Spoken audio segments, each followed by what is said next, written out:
Hello everyone. In this video, we will tackle the Kth smallest element in a sorted matrix problem.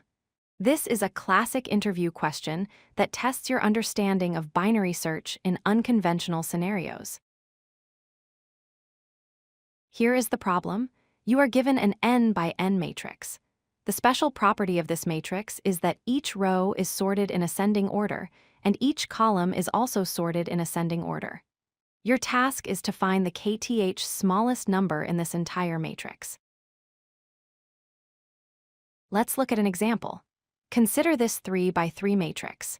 If we were to list all these numbers in order, we would get 1, 5, 9, 10, and so on. If k is 8, we are looking for the 8th number in that sorted sequence, which is 13. Note that we don't actually need to build this full list to find the answer. The most straightforward solution is the naive approach. You could simply flatten the matrix into a single list and sort it.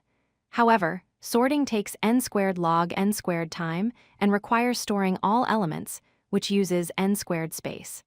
This is not efficient for large matrices. A better approach uses a min-heap. We start by adding the first element of each row to the heap. Then, we extract the minimum element k times. Every time we extract an element, we add the next element from its row to the heap. This reduces the time complexity to O of k log n, which is great when k is small. But for the optimal solution, we use binary search. This might seem surprising because we usually binary search on sorted indices. Here, we binary search on the range of values instead.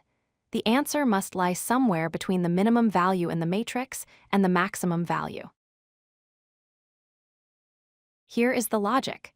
We pick a value mid from our value range. Then we count how many numbers in the matrix are less than or equal to this mid. Because the matrix is sorted, as we increase our value, the count of numbers less than or equal to it also increases. This monotonic property allows us to use binary search. To make this work, we need a fast way to count elements less than or equal to mid. We can do this in linear time. O of n start from the top right corner. If the current value is greater than mid, we move left.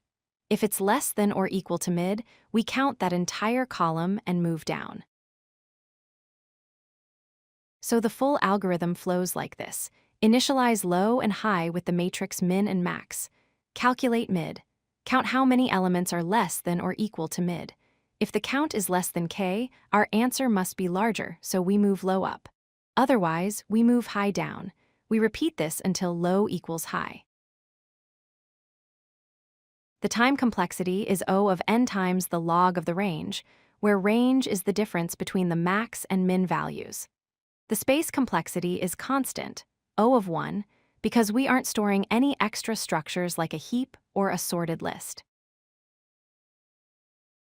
To summarize, sorting the whole matrix is too slow. A heap is better for small k, but binary search on the value range gives us a highly efficient solution that leverages the matrix's sorted structure to count elements quickly. This is a powerful technique to remember. If you like this video, hit that like button and don't forget to subscribe. Visit codelucky.com for more such useful content.